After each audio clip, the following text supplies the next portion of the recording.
प्रिय भक्तजनों, जय श्री कृष्णा, जय राधे। भगवान श्री कृष्ण जी के इस पावन मंच में आप सभी का हार्दिक स्वागत करती हूँ, अभिनंदन करती हूँ।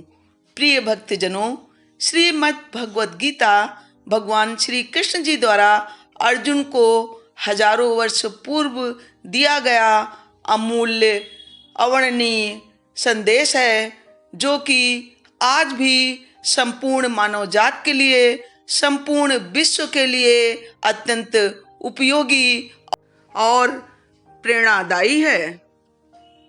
जो मनुष्य अपने जीवन में भगवान श्री कृष्ण जी द्वारा बताए गए गीता के संदेशों का पालन करता है, वो कितने भी बड़े संकट उसके जीवन में क्यों ना आए, वो उनसे पार निकलकर जो भी पाना चाहता है, अपने अभीष्ट को, अपने लक्ष्य को अवश्य पा लेता है और बड़ी से बड़ी चुनौतियों का वो डट कर सामना कर लेता है, क्योंकि भगवान श्री कृष्ण जी के संदेशों में, उनके वचनों में इतनी ताकत है, इतना मोटिवेशन मिलता है कि हम हर समय प्रेरणा युक्त होकर अपने कर्मों में, सत्कर्म से अपने नियम पूर्वक संलग्न हो जाते हैं, जिससे कि हमारे अंदर एक पॉजिटिव सोच, सकारात्मकता आ जाती है और हम कठिन से कठिन कार्य को करने में विचलित नहीं होते, हिम्मत नहीं हारते।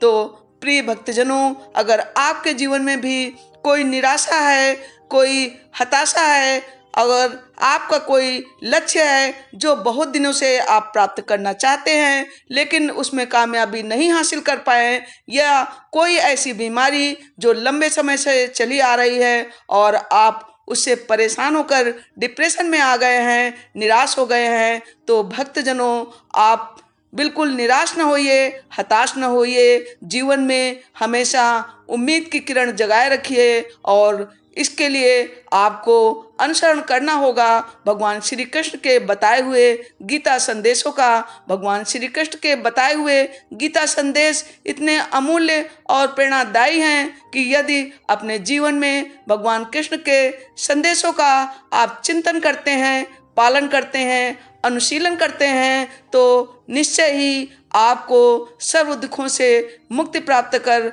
आप अपने लक्ष्य को प्राप्त करेंगे और जीवन में हमेशा सफल होंगे, खुश होंगे, प्रसन्न होंगे और एक सकारात्मक पॉजिटिव सोच के साथ एक नई ऊर्जा का आपके जीवन में संचार होगा।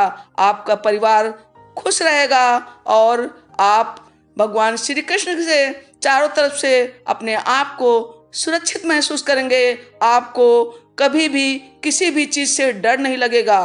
और प्रिय भक्तों, ये सब होगा भगवान श्री कृष्ण जी का बातों का, उनके बताए गए संदेशों का पालन करने से। तो आइए आपको ले चलते हैं श्रीमद् भगवद गीता के प्रथम अध्याय की ओर, जहाँ पर श्री कृष्ण क्या संदेश देते हैं। तो चलिए देखते हैं, श्रवण करते हैं। ओम श्री परमात्मने नमः। अथ श्रीमद् भगवत गीता अथ प्रथमो अध्याय। ये श्रीमद् भगवत गीता का प्रथम अध्याय है।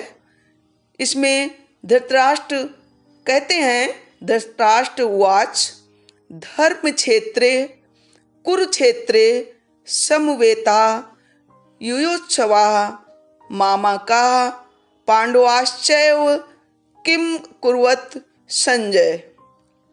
धृतराष्ट्र ने पूछा, हे संजय, धर्म क्षेत्र कुरुक्षेत्र में एकत्र युद्ध की इच्छा वाले मेरे और पांडु के पुत्रों ने क्या किया?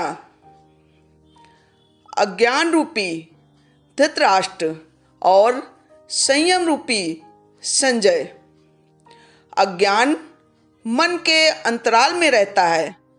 अज्ञान से आवृत मन धृतराष्ट्र जन्मांध हैं, किंतु संयम रूपी संजय के माध्यम से वो देखते हैं, सुनते हैं और समझते हैं कि परमात्मा ही सत्य है।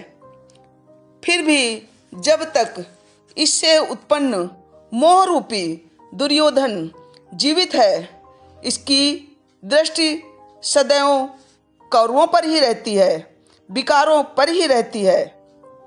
शरीर एक क्षेत्र है।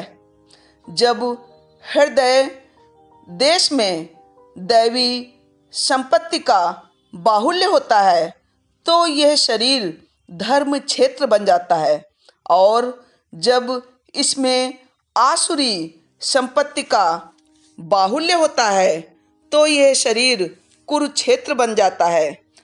कुरु अर्थात करो, यह शब्द आदेशात्मक है। श्री कृष्ण जी कहते हैं, प्रकृति से उत्पन्न तीनों गुणों द्वारा परवश होकर मनुष्य कर्म करता है। वो क्षण मात्र भी कर्म किए बिना नहीं रह सकता। गुण उससे करा लेते हैं।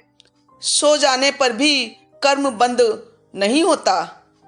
वो भी स्वस्थ शरीर की आवश्यक खुराक मात्र है।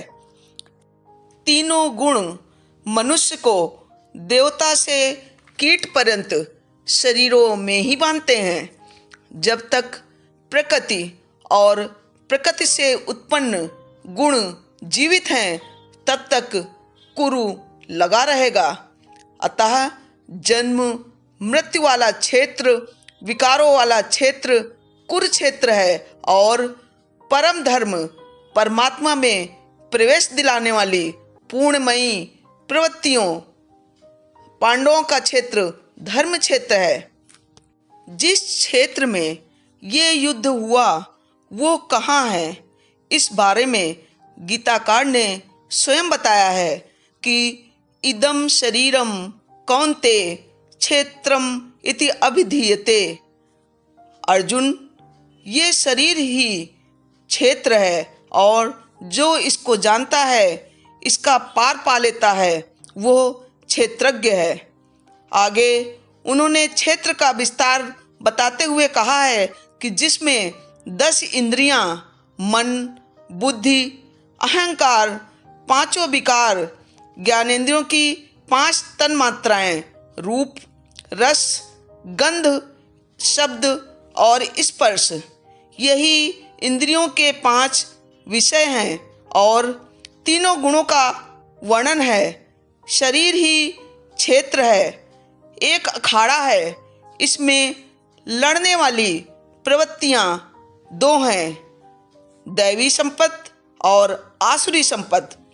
पांडु की संतान और धृतराष्ट्र की संतान सजाती और विजाती प्रवृत्तियां। अनुभवी महापुरुष की शरण पर जाने पर इन दोनों प्रवृत्तियों में संघर्ष का सूत्रपात होता है। यह क्षेत्र क्षेत्रज्ञ का संघर्ष है, और यही वास्तविक युद्ध है। प्रकृति का सर्वथा शमन करके प्रकृति से परे की सत्ता का दिग्दर्शन करना और उसमें प्रवेश पाना ही वास्तविक विजय है। यही एक ऐसी विजय है जिसके पीछे हार नहीं है। यही मुक्ति है जिसके पीछे जन्म मृत्यु का बंधन नहीं है। इस प्रकार अज्ञान से आच्छादित प्रत्येक मन संयम के द्वारा जानता है कि क्षेत्रज्ञ के युद्ध में क्या हुआ। अब जैसा जिसके संयम का उत्थान है, वैसे वैसे उसे दृष्टि आती रहेगी। प्रिय भक्तजनों, अपने इस वीडियो में मैंने आपको गीता के प्रथम अध्याय के प्रथम श्लोक का अर्थ और उसकी व्याख्या बताने की कोशिश की है, और उससे आपके जीवन को मोटिवेट करके आपको प्रेरणा देने की कोशिश की है। अन्य श्लोकों का अर्थ और उनकी व्याख्या मैं आपको नेक्स्ट वीडियो में बताऊंगी। प्रिय भक्तजनों, अगर आपको मेरे इस वीडियो ने थोड़ा भी मोटिवेट किया है, आपको थोड़ी भी प्रेरणा मिली है, आपके दुख आपको कम होते दिख रहे हैं, तो प्लीज़ मेरे वीडियो को लाइक करके मित्रों में अवश्य शेयर कर दें, जिससे कि वो भी लाभान्वित हो सकें। और प्रिय भक्तजनों, अभी तक आपने मेरे चैनल को सब्सक्राइब नहीं किया है तो लाल बटन दबाकर सब्सक्राइब अवश्य कर लें और बेल आइकन को दबाना बिल्कुल भी ना भूलें, जिससे कि अन्य वीडियो की नोटिफिकेशन भी आपको टाइम से मिलती रहे। मिलते हैं ऐसे ही नेक्स्ट प्रेरणादायी वीडियो के साथ। Thanks for watching. तब तक के लिए जय भारत, जय हिंद, जय कृष्णा, जय राधे। आपका दिन शुभ हो।